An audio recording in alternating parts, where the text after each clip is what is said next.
Dans ce premier acte de la quête du mérite, l'humanité se trouve face à une impasse désespérée, cherchant désespérément un digne pour ouvrir le livre scellé.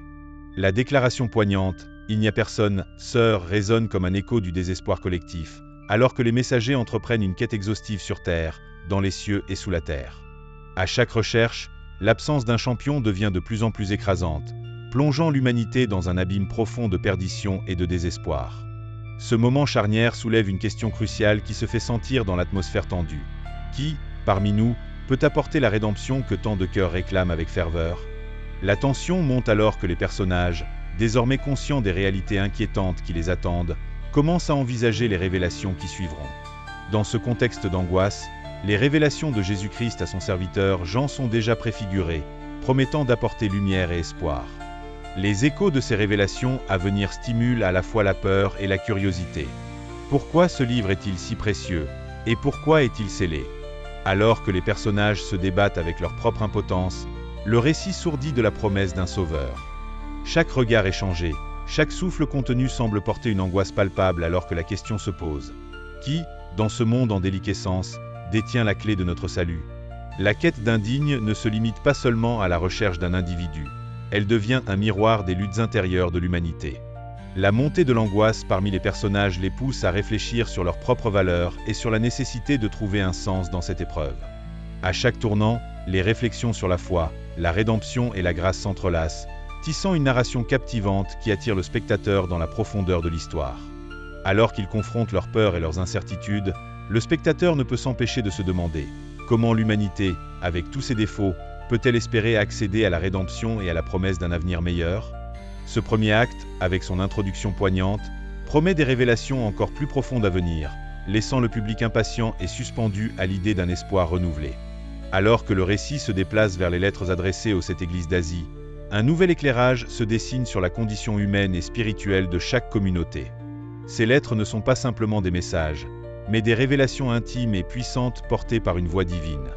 Chaque église reçoit un mot d'affection, reflétant une connexion profonde et personnelle avec le Christ. Leurs luttes, leurs épreuves et leurs triomphes sont reconnus et validés. En écrivant à chaque communauté, le récit capte l'attention du spectateur, posant une question cruciale. Comment ces messages, empreints d'amour et de vérité, résonnent-ils avec les défis spirituels d'aujourd'hui? Au cœur de ces messages, la lutte contre le péché est un thème central, un appel à la réflexion et à l'introspection. La nécessité de repentance est pressante, soulignant un chemin vers la sanctification individuelle. Les promesses de récompense sont énoncées avec soin, promettant une rétribution divine pour ceux qui surmontent les épreuves. Chaque lettre s'engage à offrir à ses destinataires des encouragements, tout en leur rappelant le sérieux des choix moraux. La tension grandit à mesure que les églises naviguent à travers des conflits internes concernant la vérité et la moralité, symbolisant le combat incessant de la foi contre la faiblesse humaine. Cette dualité entre l'amour divin et les restrictions humaines crée une dynamique captivante qui attire le spectateur à scruter de plus près les défis spirituels auxquels il pourrait également faire face. Les lettres et leur contenu résonnent avec des avertissements puissants, invitant les membres des églises à se lever contre les distractions et les dérives qui peuvent les éloigner de leur première passion. Les exhortations sont claires. Restez vigilants et attentifs aux menaces qui pourraient se glisser dans leur communauté spirituelle. Les encouragements à persévérer dans la foi, malgré les adversités, donnent une force renouvelée à chacun, rappelant que leur lutte n'est pas vaine. À chaque pause dans le récit, une promesse de renaissance et de rédemption émerge, stimulant ainsi la curiosité du spectateur sur la manière dont ces puissants principes spirituels peuvent s'appliquer dans leur propre vie. Ce voyage à travers les messages aux églises devient une catharsis collective, offrant des leçons intemporelles sur la foi, la résistance et la beauté d'une promesse divine de salut pour ceux qui choisissent de suivre le chemin de lumière. L'intrigue de ce récit biblique s'intensifie de manière spectaculaire alors que les sceaux du livre sont finalement ouverts, laissant échapper des fléaux dévastateurs sur la terre. Les cavaliers montés sur des chevaux de couleurs variées font leur apparition, chacun symbolisant un aspect tragique de l'expérience humaine, la conquête, la guerre, la famine et finalement la mort. Chaque chevalier, avec son destrier emblématique, lance un cri retentissant des cieux, prononçant des jugements qui font trembler les fondations du monde. Cette scène, à la fois fascinante et terrifiante, introduit les conséquences directes de la rébellion et du rejet de la voie divine. Comment ces manifestations apocalyptiques transforment-elles notre compréhension de la foi et de la justice? Les visions de ces fléaux sont aussi captivantes qu'inquiétantes, et elles entraînent le public dans un tourbillon d'émotions conflictuelles. À chaque apparition d'un cavalier, une promesse de souffrance et d'horreur semble se concrétiser. Le premier cavalier, celui de la conquête, annonce une ère de conflit incessant, tandis que le second apporte la guerre, entraînant l'humanité dans un cycle sans fin de violence.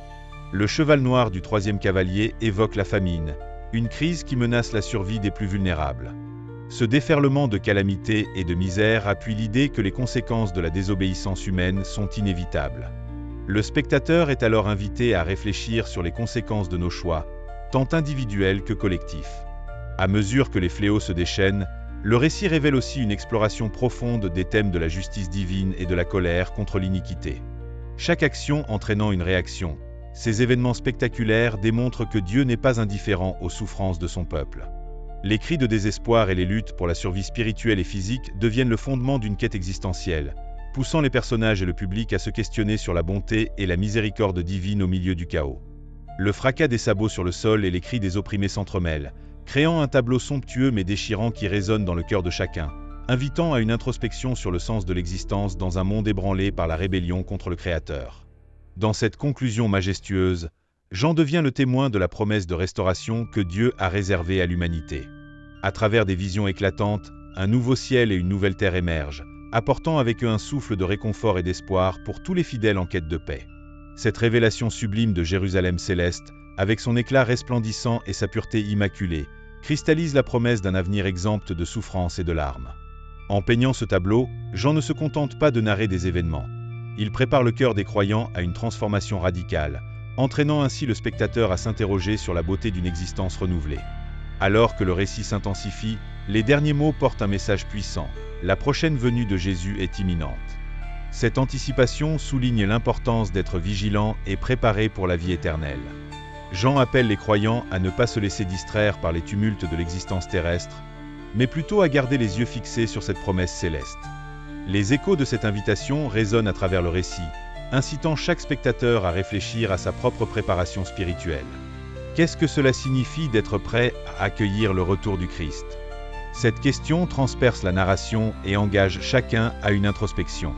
Au cœur de ce dernier acte résonne une mélodie de grâce et de miséricorde, affirmant que l'amour divin transcende toute forme de chaos et de désespoir. Même dans les moments les plus sombres, le message de rédemption et d'amour de Dieu brille d'un éclat prometteur. Cette dynamique transforme le récit en un véritable chant d'espoir, rappelant que malgré les difficultés de la vie, il existe une voie vers la lumière et la rédemption.